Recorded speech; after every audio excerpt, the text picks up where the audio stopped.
Hello and welcome to our IndoGerman live talk. Today we have the pleasure to welcome the esteemed festival directors of the two most important Indian film festivals in Europe. Please give a warm welcome to Selvaggia, Velo from River to River Florence Film Festival. Hello, good afternoon. Thank you for inviting me. Hello. Hi. And then we have Cary Rajinder Sawhney of London Indian Film Festival. Hi, Cary. Hi, hello. And please also give a warm welcome to Raman. Raman Deepjaswal is moderating and operating Radio Apna, Frankfurt. Yeah, thank you. Thank you, Stefan, for inviting me to the talk today. And also welcome from my side to both of you. And thank you for taking out the time. Thank you. Sure. Selvaggia and Cary, first question is just a little personal question. So how are you? How's the weather? How's the Corona situation? Can you go out? Can you go to the cinema actually already? Is the cinema life back in your cities, or how is it? So here, I'm in Florence in Italy. Now it is raining cats and dogs, like they say. It's like an Indian monsoon. So I'm very much in the theme of this talk this afternoon. This is why I have my headphones on. I can hardly hear because it's really, really raining hard. So, and yes, theaters, cinemas are open here in Italy since mid-June, but most of them have not opened and are doing online screenings. But we are saved by, except today, that is raining, we are saved by the open air screenings, open air cinemas that we, in any case, usually have in the summertime. And I have already been 3 or 4 times, and it's beautiful. I must say, it is beautiful, lovely, and even more amazing than usual because they have been closed, locked for ages. And of course, you sit with, it's 2 people sitting, 2 empty seats, and this is how it is. But so this is the situation here now, and it is quite relaxed. But of course there are rules to follow, and we have to be very careful. So, yes. Cary, how's the situation in London? Well, I think London is more a complicated situation in terms of the lockdown or not lockdown. We're not quite sure what's going on, quite honestly. Here it's a bit more confused. But certainly the people that are locked down like me are taking more care, and the cinemas are remain closed. Some of them are opening up at the end of this month and into August and then into September. Whether they'll re-lock down later on in November seems to be a possibility. We've got so I've been working from home mostly, so we managed to do our online festival at home in lockdown, and in fact it's been good for all of us because it's kept us thinking about other things and more interested in getting a film festival off the ground, digital festival. So yeah, strange how fate plays it. Yeah, great. We will come back later to that question because we are very curious to learn how it was, how it worked for you and for the audience. But Raman, you have some personal questions first, I guess. Yeah. Although when the cinemas are opening, are they being filled by the people? Are people turning out to watch the movies in this scenario, or is it also like people are taking a step back at the moment and not going for it at the moment? How's it in Italy and UK at the moment?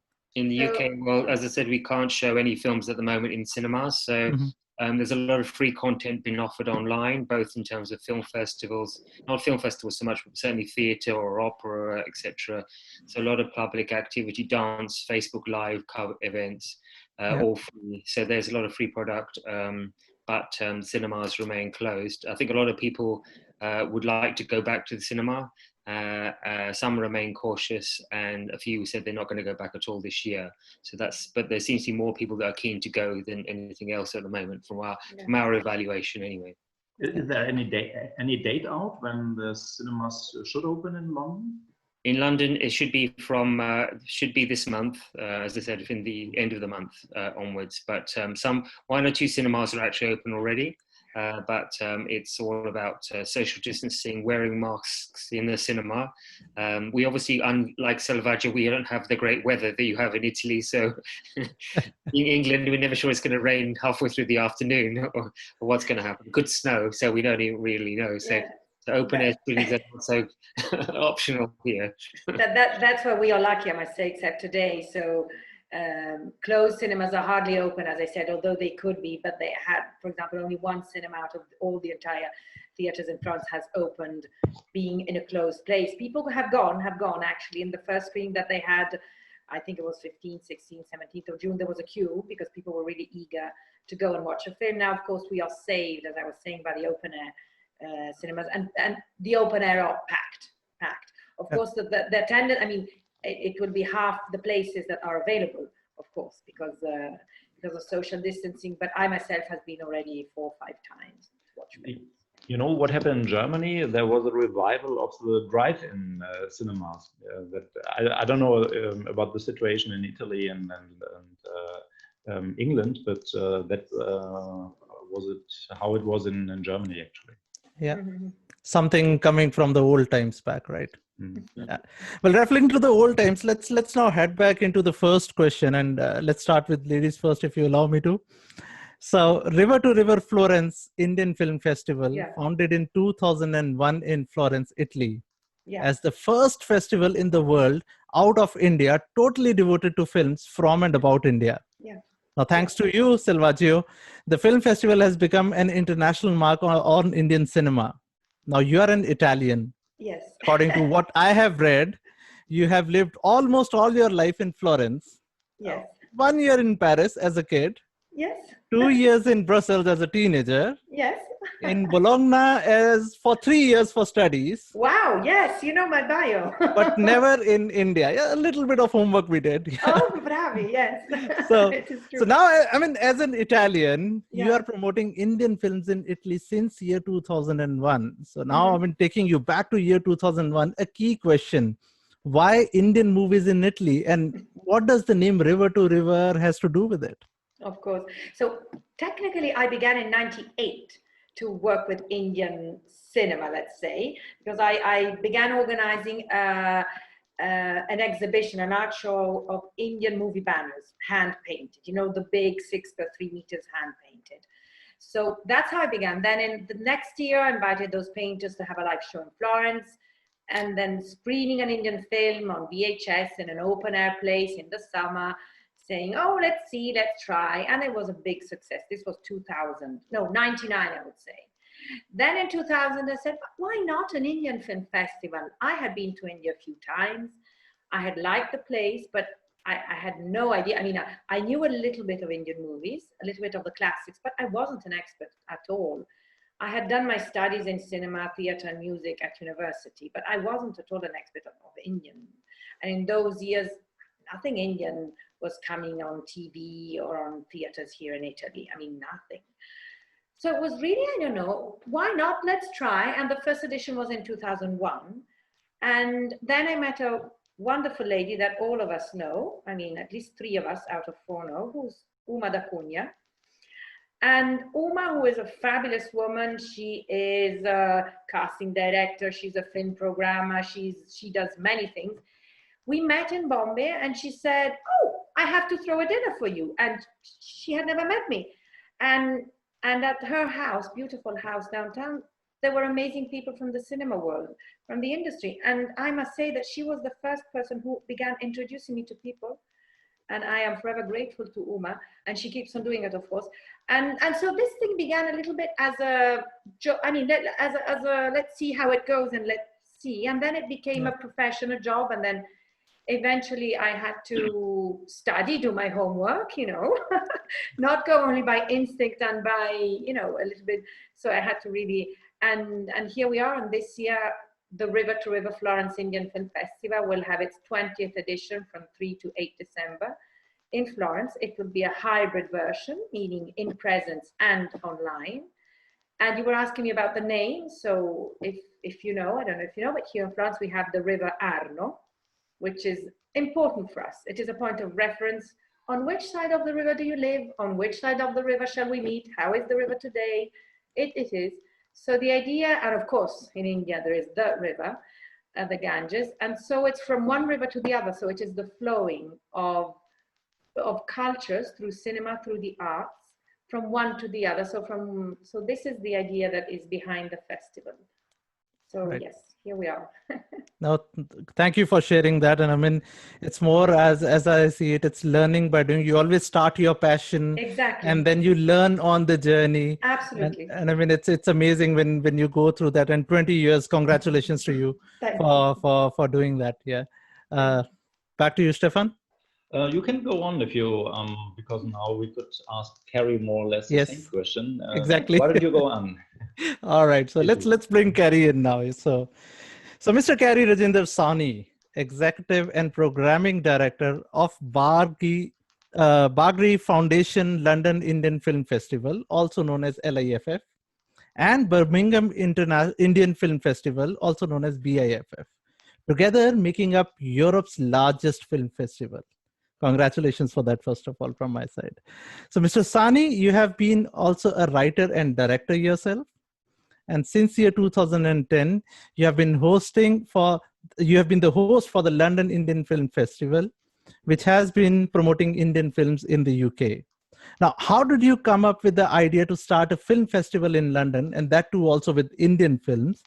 And how has your journey been up till now from 2010?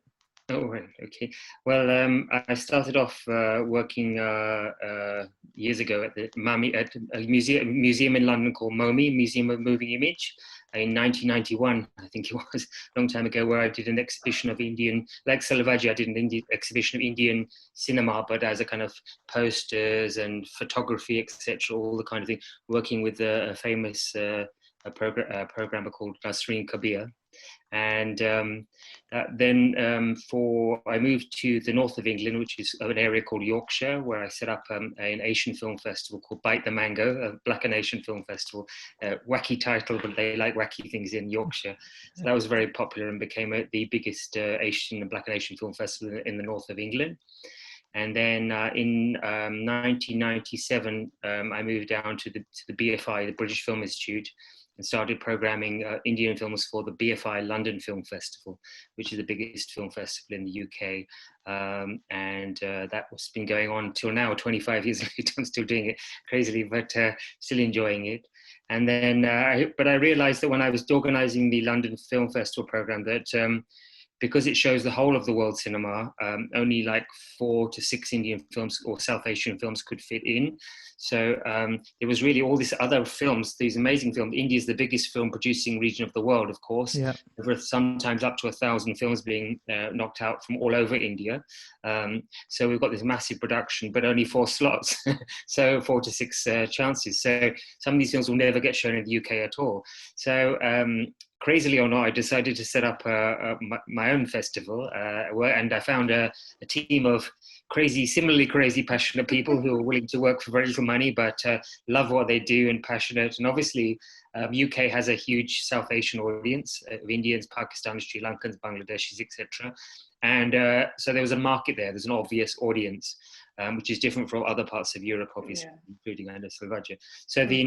So basically we set the festival up with 6 films in 2010, not knowing quite if anyone would come. But amazingly, some people did turn up and there was a lot of interest. We got some sponsorship in year 2 from the British Film Institute, Film London. And then as that grew, we got partnership, sponsorship from hotels, some flights occasionally, and when recently had support from Air India. And we also got support from the Bagri Foundation, who became our title sponsors. And that really made a massive difference, where we could actually have a bit more cash into the festival and bring over some of the guests that we dream of, and as you know, as all of my colleagues know, it's really expensive to bring people over from different countries when you're running on a shoestring budget. These are all projects that we are passionate about. They're not projects we get. None of us are millionaires, but we love our lives and we love our cinema, and we're passionate about making a difference. And also in the UK, everything's Bollywood. So there's either Western films. There's Satyajit Ray, who the white mainstream arts intelligentsia have heard of, or there's Bollywood, which they haven't heard of. They've never seen the films, except they don't think it's very good. They don't know, but they think it's not very good. So we try to break that whole thing by involving UK journalists to try and, white non-Indian journalists to actually just be involved with the discourse of seeing these new films, these new independent films, which were really very good. And they had, it was great world cinema, but nobody'd seen them. So that's how we started off at London Indian Bagley Foundation London Indie Film Festival. Yeah. And how did then Birmingham came into picture? Yes, so we decided to it was London was getting too much of a good thing, so we decided to expand to other cities and share our love and talent and all our wonderful films to other parts. And we met some more wacky people in Birmingham who decided they want to enjoy cinema as well, so they joined us. And then it's grown up to Manchester and even another city in the north of England, back to Yorkshire again. So there's a kind of footprint expanding across the UK of interest. And as we'll talk about in a minute, we've gone UK-wide through our online festival this year. Yeah. So the audience is there. You've got, I think there's over 1 million South Asians in London, for example. So it's a mega city, obviously. So there's an audience. So yeah, so even if a tiny amount of those don't want to see Bollywood but want to see something different, then we can offer them that product, so that's how it works. But what's nice is that at least 40% of our audience are not Indian now, are not Asian. They're actually white mainstream Brits who just want to try something different and really enjoy our cinema and come back every year. So that's really exciting when you get a real crossover appeal for the cinema. Yeah. So I think music connects and movies, they connect people as well. So very good example there. Now, thank you and congratulations to you as well for taking it up with us. Stefan? Yeah, my next question goes to Selvaggia.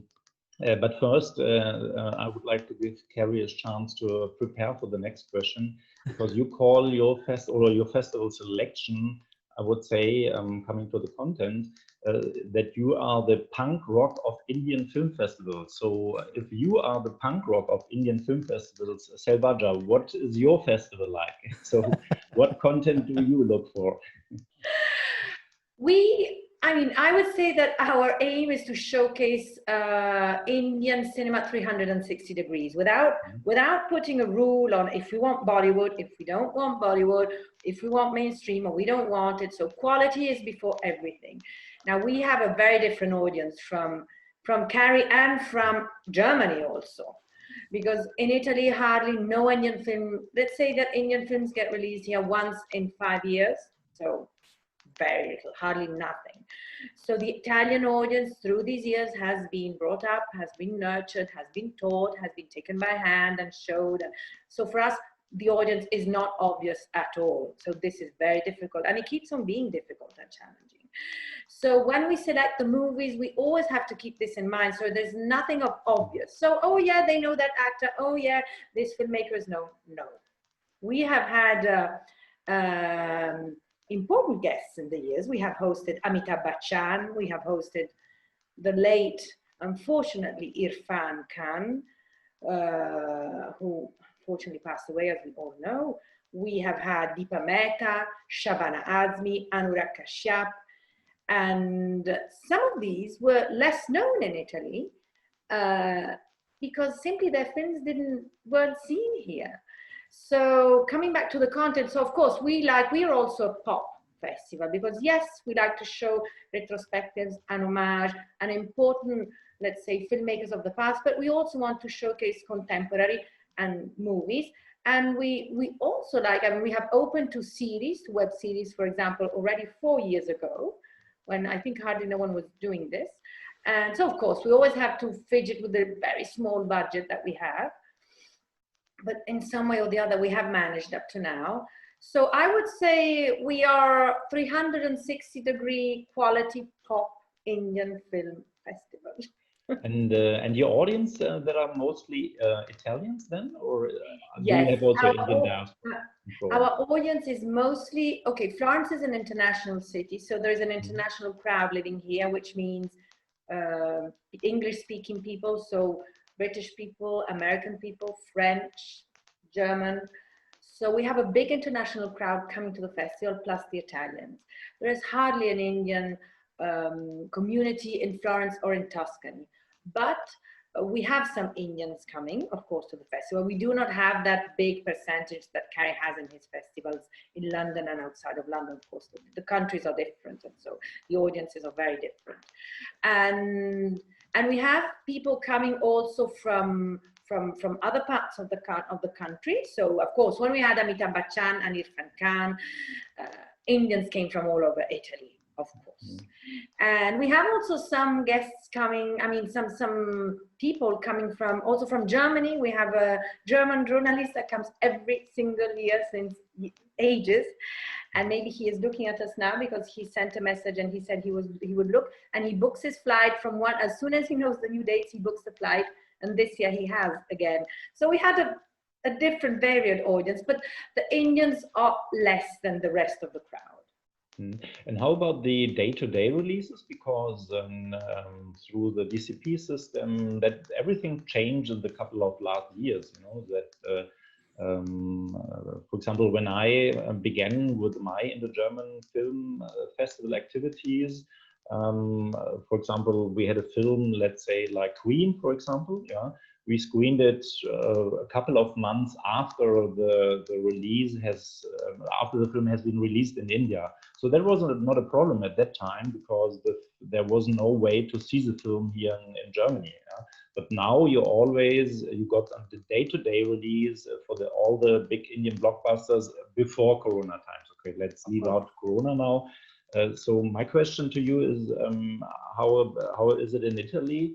No Indian releases for Indian diaspora, or how is it? Very few, very few. So let's say that the films that have been released, when I mean dubbed in Italian, so for an Italian audience, have been Masan, The Lunchbox, and Sir in the last year. So very few. Sir was what actually opened our film festival a few years ago, and then it released in Italy. So very, very few.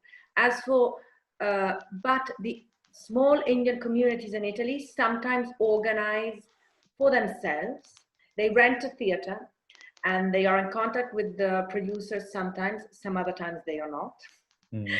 And they organize a screening of a big blockbuster that may interest them with no Italian subtitles, maybe only with only the English subtitles. Maybe they will rent the theater in the morning and have a morning streaming for their community, families. So this is what happens sometimes, but very little, very few. So actually we do not have, I mean, if a film is releasing in India, when they say worldwide, it doesn't mean also Italy. It's not. A totally different situation in London. Very different, very different. Cary, tell us more about your selection of movies and why you call your festival the Punk Rock Festival of the Indian Festivals. Well, I have taken my safety pin out of my nose before this debate. I thought it looked decent. But I think what our programming is that we're showing the films that are pioneering or out of the box, because there's already existing content of Indian content in the UK in terms of Bollywood or Hindi cinema. We're showing films that really are unique curatorially, with films that we have a very tight curatorial selection. We only show about 25 or 26 films averagely, but they're very carefully curated in terms of different strands. We have prioritized women filmmakers, for example, for the last at least 7 years. We've also introduced strands like LGBT programming well ahead of it becoming legal in India. We were showing films that had a dedicated to Desi to queer strand, for example, in our festival, showing new work there. We opened with the film Love, Sex or Dhokha, which was a film about, it's kind of an edgy film, a bit like Sex, Lies and Videotape. And that certainly got us loads of PR coverage in the first year of Indian Film Festival talking about sex or something. So it was so that kind of edginess is what we are good at, and we are good at getting kind of PR media coverage. Thanks to our great PR team, we've got, we all seem to manage to get the right angle for the PR to get the mainstream press kind of like salivating to find out what we're up to this year.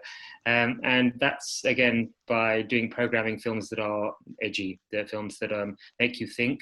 And we hope we show a range of films that entertain you and also, you know, they might make you laugh. They might make it be family social dramas from all over South Asia. But our films tend to be a mix of different languages. We have different South Asian languages. We're on one festival. It's not all Hindi language. We regularly show Malayalam films, films occasionally from Gujarat, but mostly from other parts of India where the kind of Bengali films are obviously very prolific in terms of production. Great films like film regions of India, but also we show films that we have the Satyajit Ray short film competition where we're showing and platforming new talent, and the Ray family gave us that great director's name to put in the competition, and every year we offer a 500 to £1,000 prize for that winner, and that kind of helps emerging new talent get worldwide profile.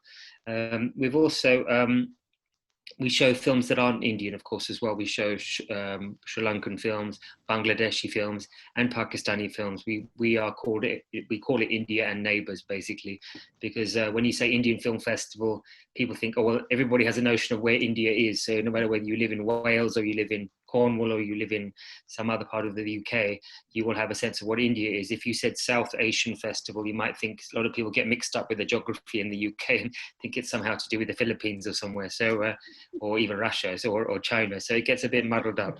So we try and keep it to India because that's people understand what that is, sort of thing. So that's why we called London. Obviously, being in London makes sense to call it London, and the Indians like London because it's the second home for many South Asians. It's a kind of the old seat of empire of the British Empire. So everybody in India knows where London is, and all the British know where India is. So it's kind of like a simplistic title, but it kind of works. So. Yeah. Mm-hmm. Raman? Yeah. So I mean, we talked about some edgy movies, but some edgy experiences also happen around the time. So now, one of such experiences I would refer to from Selvaggia, which I noticed in one of your previous interviews. And I mean, there you mentioned that your favorite drink is chai, and I love chai too, so we share that for sure. But I mean, you have also mentioned that there was an incident related to Cinema Spazio Uno. Yes. That you solved by offering chai to everyone. Exactly. Yeah. Would you like to share this incident? When I read about it, it was really interesting. So I just thought maybe we can bring it up here. Oh, yes, of course. So 20 years, 19 up to now. So we have changed venues a few times. So the first edition was in a very unique little theater who was not technically a cinema. So we had to rent a projector and bring it there. Then the next few 3, 4, 5 editions were in this cute little cinema called Cinema Spazio Uno, right in the heart of the city. And so it was the 3rd or the 4th edition, I can't remember. The festival is in December, so it's winter, so it can be pouring rain. And that day it was pouring rain. We had a magnificent retrospective in 35 mm of Ritvik Ghatak's movies. And a very important journalist from an amazing newspaper had come from Rome to see these films on screen. So we were all very happy and excited about this. So the film began. We were a young team. We were all doing this for the first years. I mean, we didn't. And also the projectionist was quite at the beginning of his career. So the film begins, and every character from the film is upside down, with the head down and the feet up.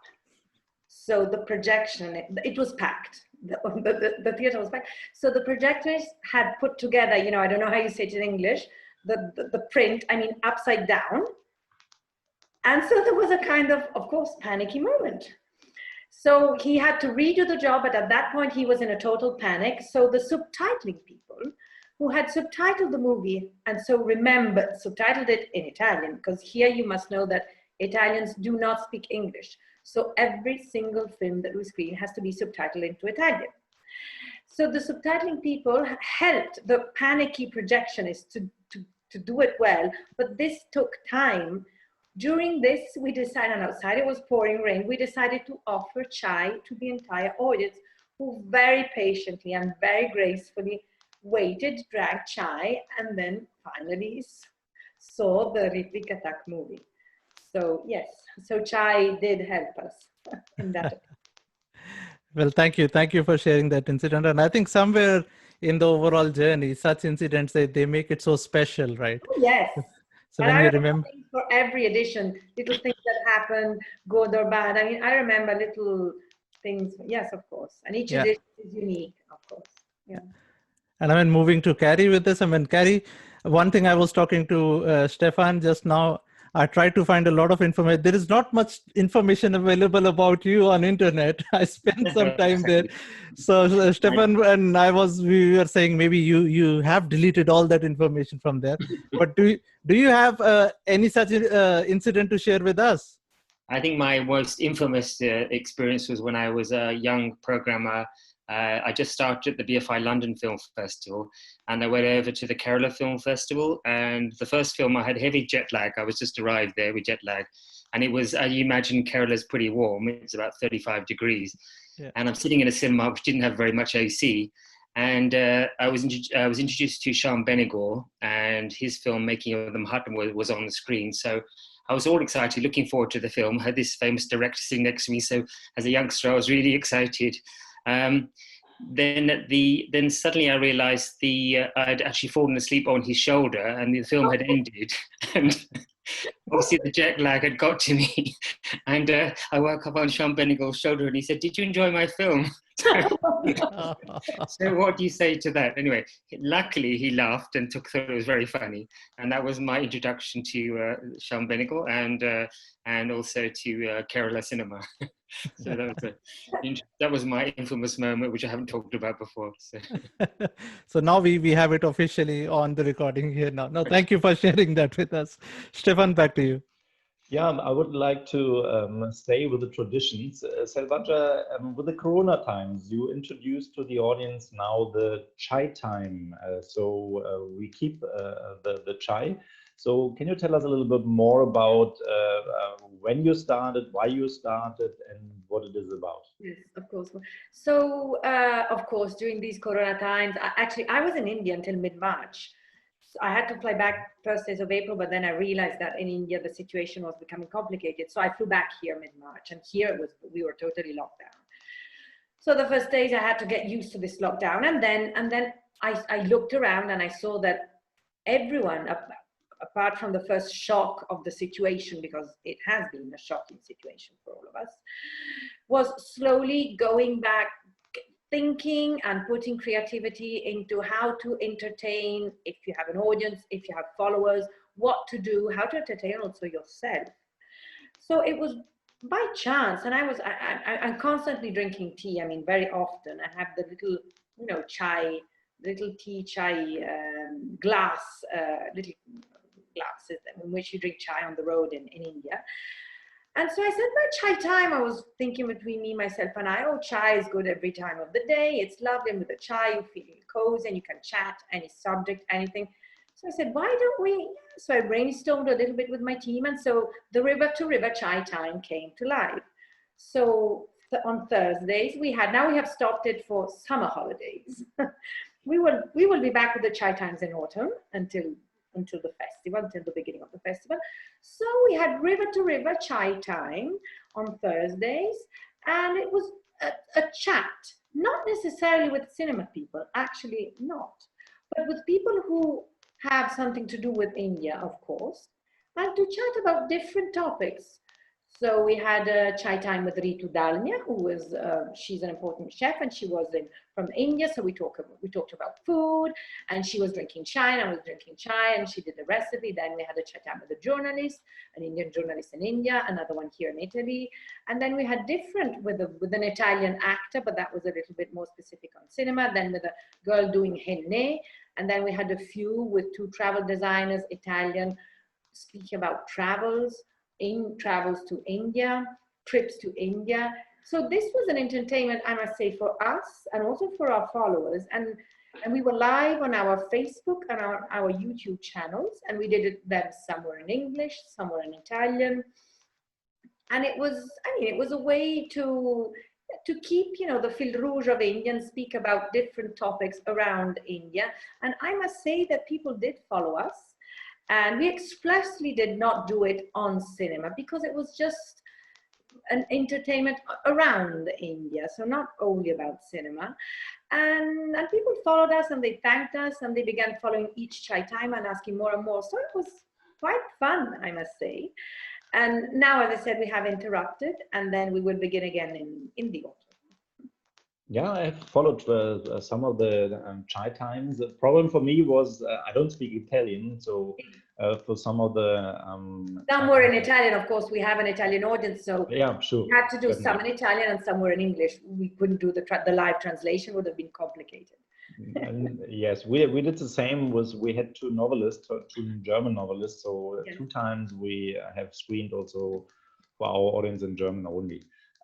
Cary, you started LIFF at Home just even before the festival. Can you tell us a little bit more about what has driven you to do that?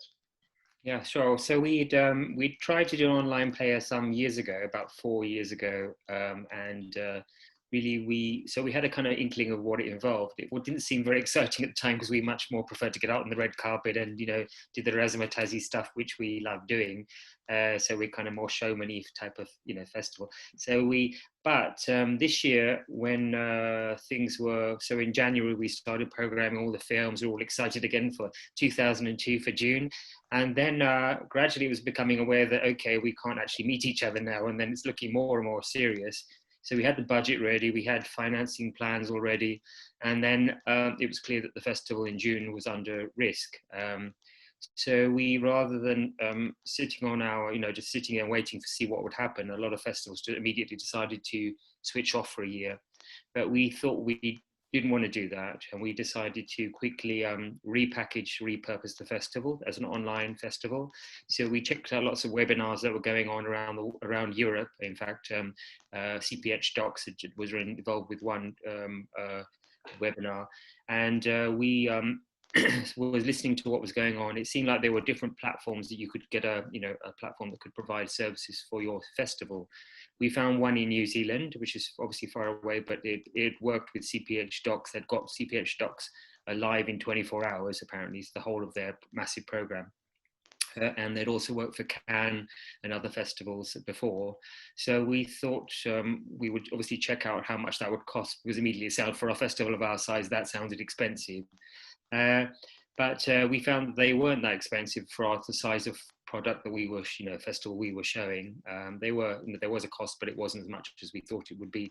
And when we compared that with American festival OTT platforms, there were gigantic scales of cost, and security and all sorts of other issues seemed to be not clear. So the New Zealand platform Shift 72 seemed a good platform for us. The only problem was the time zones were like, virtually 12 hours, massive difference in time zones. So that was a big issue. And that continues to be communication is obviously sometimes difficult when you're dealing with effectively a different day. So when you're trying to do something, particularly something urgently, and you've got to wait a day, that's kind of quite, and the film festival time a day is like a month for a film festival. So we thought we would just try.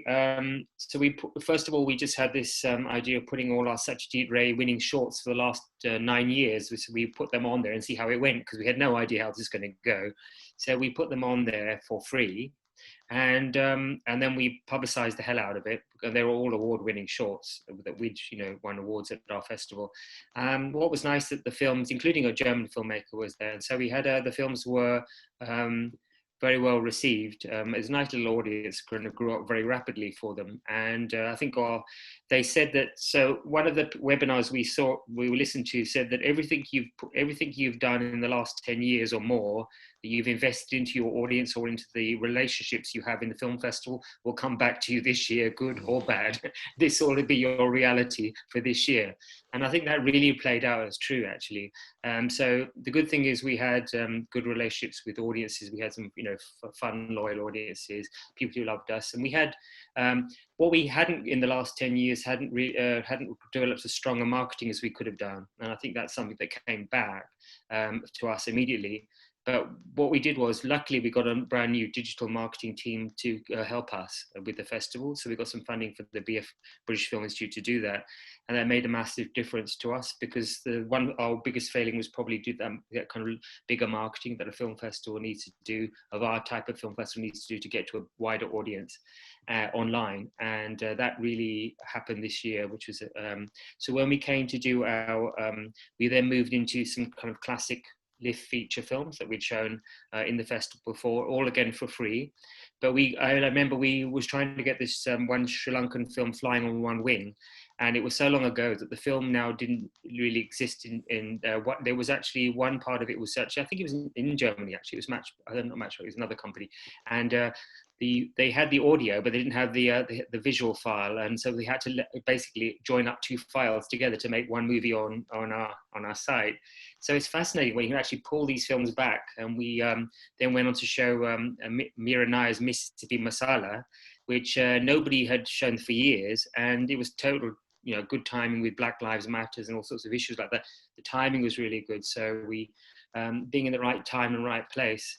And one of the reasons we decided to move the festival forward rather than moving away from the pandemic, we moved it into the pandemic, was that actually during lockdown that we knew that our audience would need to be served with some kind of product. So we were showing films to an audience that were even more appreciative that we'd actually bothered to do it during a pandemic. And even though several of our team, in fact, had coronavirus and got over it, thankfully, we kept going, which is quite amazing. And it's a testament to how passionate and wonderful our team are, that they've actually kept going no matter what. And we all pulled through. And the outcome was this kind of very unusual festival. And we started showing new films as well.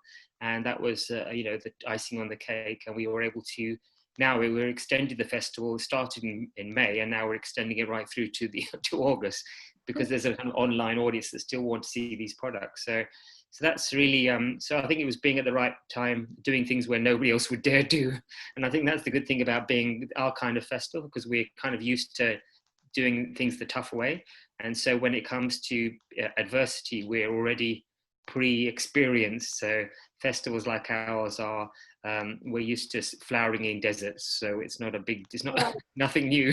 So when all the hothouse flowers have all collapsed in the greenhouses, we're still, kind of can flower, we can still carry on. I think that's the great thing about being a certain size, or I think a passion for a type of film festival, that we have that, we are the survival instinct. I think we'd have disappeared long ago, all of us, if we hadn't had that. Yeah, I understand that you decided to do the online things in the beginning and also now for free. But I didn't get it really. Why did you decide also the festival films, which have been, I think, last week of June, correct? Yeah, so we've continued the film because, again, the product, because so much in the UK is being offered as free product. It seemed to be, seemed to be the good thing to do, is if we had some funding, is to offer the films for free. We didn't need the box office, obviously, in the UK. We did know, obviously, it's nice to have box office, but obviously, but the bottom line is we could survive on our grant fundings this year. So we decided to offer the festival for free to honor our audiences who have stayed with us for 10 years and provide that kind of quality. We spoke to all the filmmakers, and to the filmmakers' credit, they kindly agreed to give us the films for free because they believed in what we were doing. We also did donation. We also raised money for the Producers Guild of India to actually provide some money for the lowest paid workers in the Indian film industry.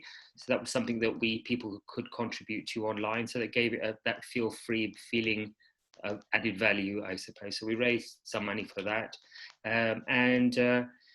I think also we decided that though we geo-blocked all our films to the UK, most of them, we decided we were getting a lot of interest from India saying, why can't we see all the films? I said, well, obviously we can't show them around the whole world, they're free. So, but they said, well, but we spoke to our Satyajit Ray short filmmakers, and they said they would all agree to let us open our short films winning short films to India, which is like a massive, obviously audience. And then from that, we decided to do all our Q&As that we recorded with like Mira Nair, Deepa Mehta, and various other great speakers, particularly women, people that we've been itching to do for years, but they couldn't have the airfares for the one of them.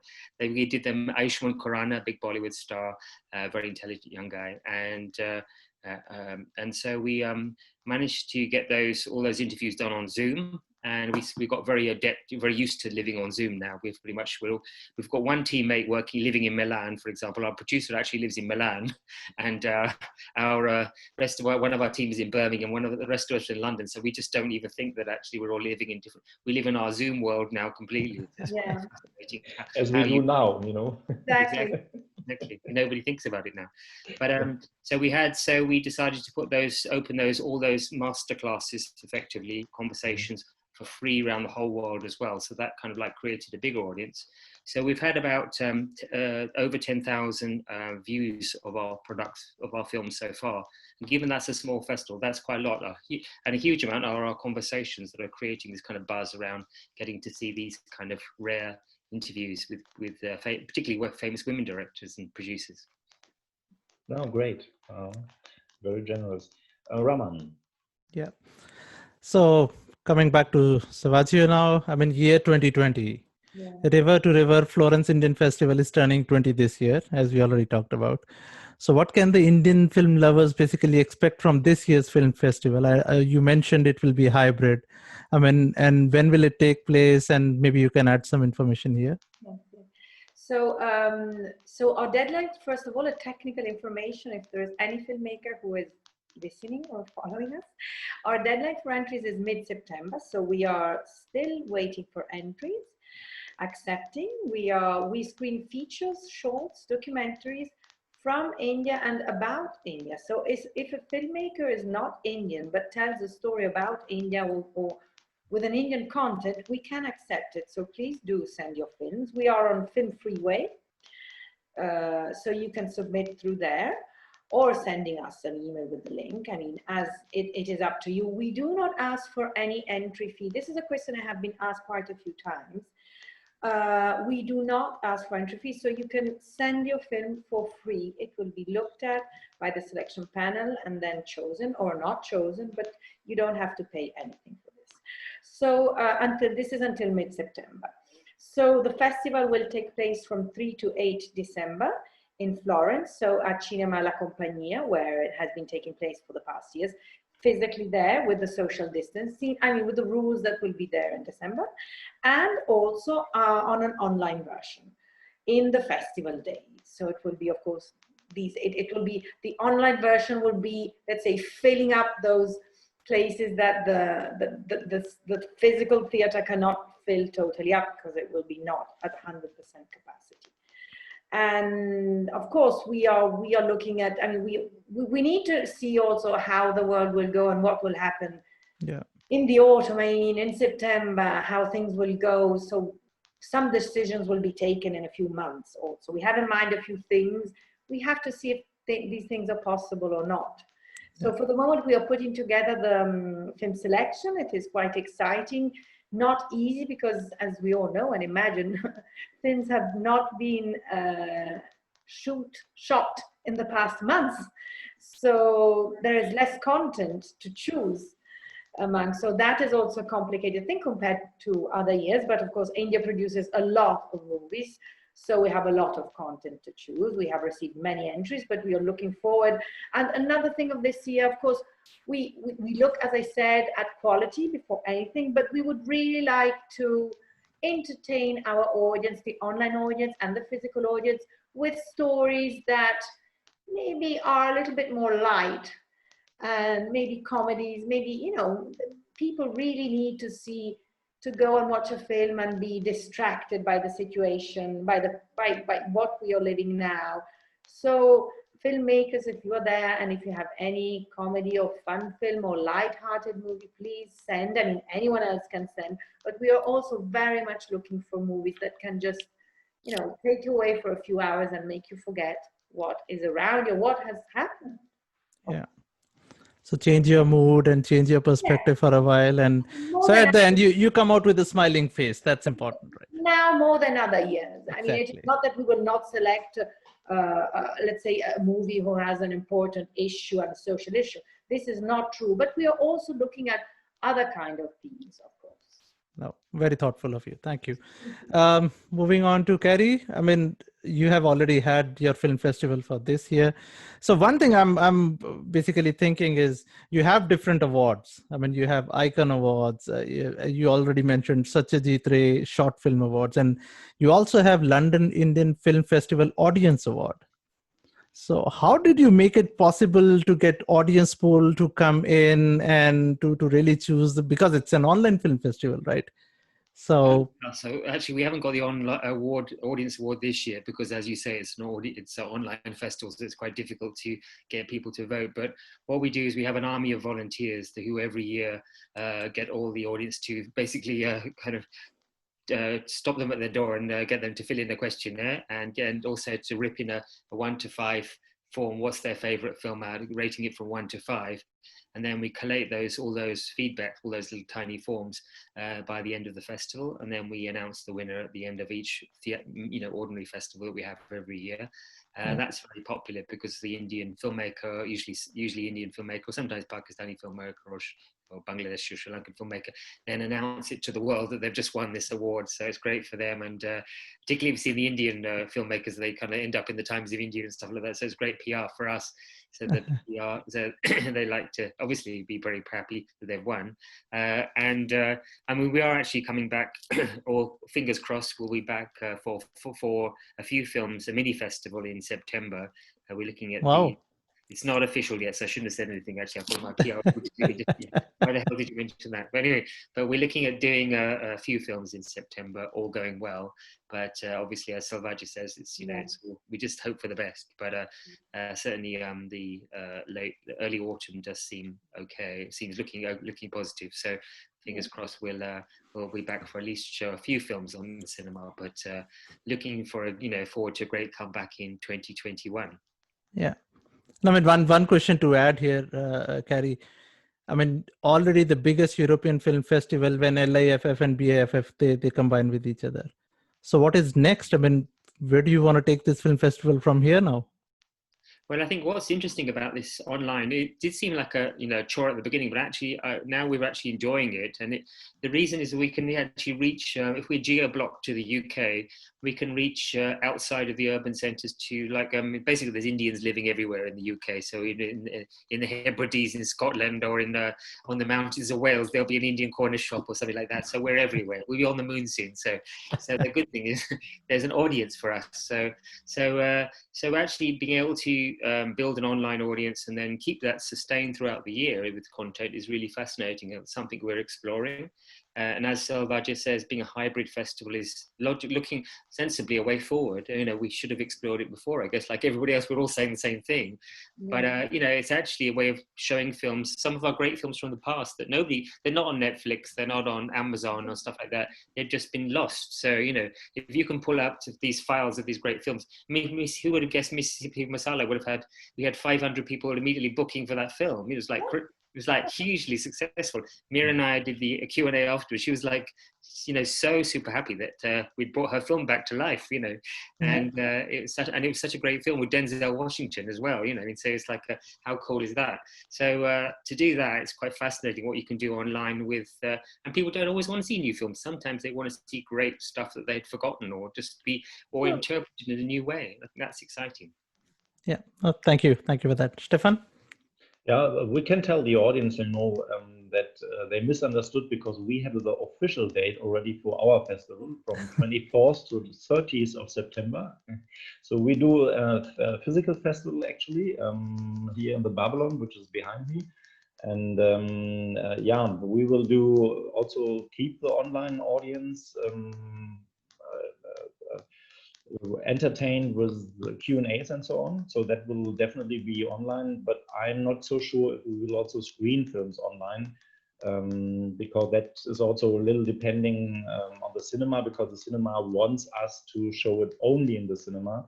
So that's something what we have to deal then also with the cinema situation there, because the cinema manager, he believes in, yeah, this, you know, that is actually something what I think we all miss with all the fantastic opportunities we have online. But on the other hand, to see people, to chat to people and so on is something which is why we do it, or it's one part of it at least, you know. Yeah. Okay, but no, I forgot my question. Maybe you can help me, Ram. I mean, at the end, yes, I have one question, maybe to both of you at the same time. I mean, Bollywood in Europe, we understand that Bollywood has got good followership in United Kingdom. Yeah, we talked about it. Germany as well, maybe Netherlands, France, and Italy.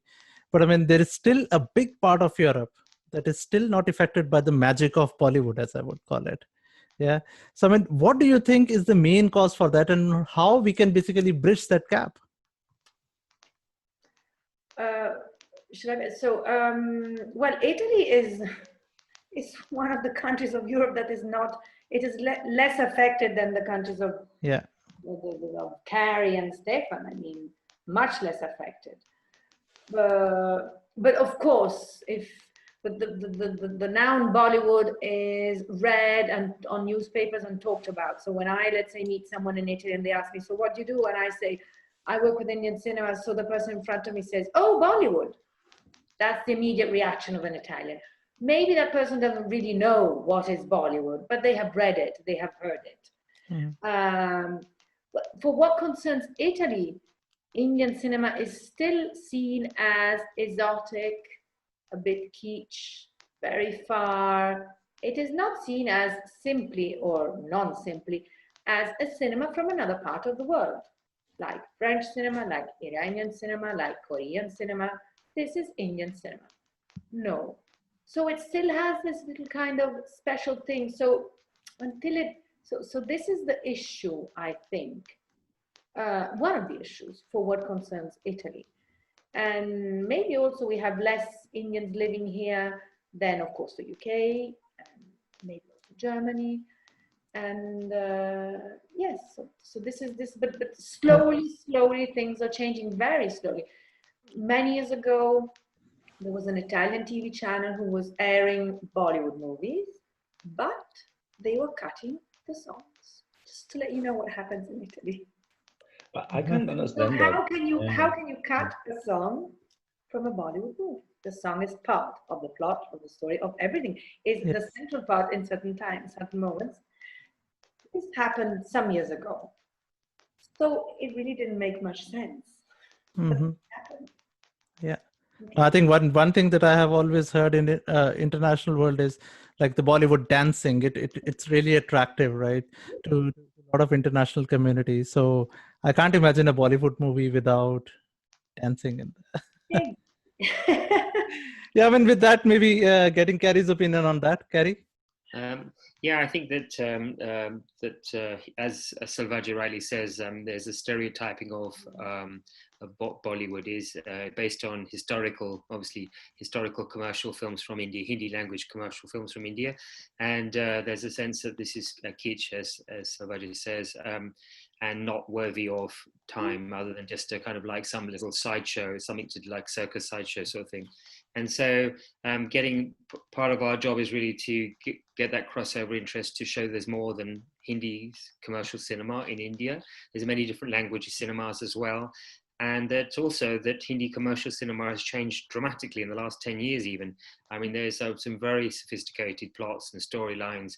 Obviously, they're like Hollywood cinema is arguably just as, you know, there's so many bad Hollywood movies, let's face it. So we just tend to think that we hardly compare, you know, to say there was, you know, remarkable Hollywood films coming out all the time. But the reality is that that those films are made for an audience, and South Asians love songs, they love dance, and it's a form of escapism from your life. If you're working in a 12 hours a day in a restaurant, cafe or restaurant, or in a station, or etc., that one moment of elation, you've got to pay a lot of money relatively to go and watch that film out of your week.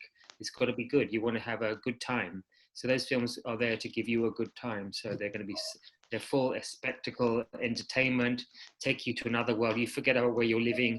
You're just in that world. You're Shah Rukh Khan for that 3 hours or whatever. And that's the magic of Hindi cinema. It's not made for the West. It's doing pretty well, serving the Indian audience, which is massive, obviously 1.3 billion people.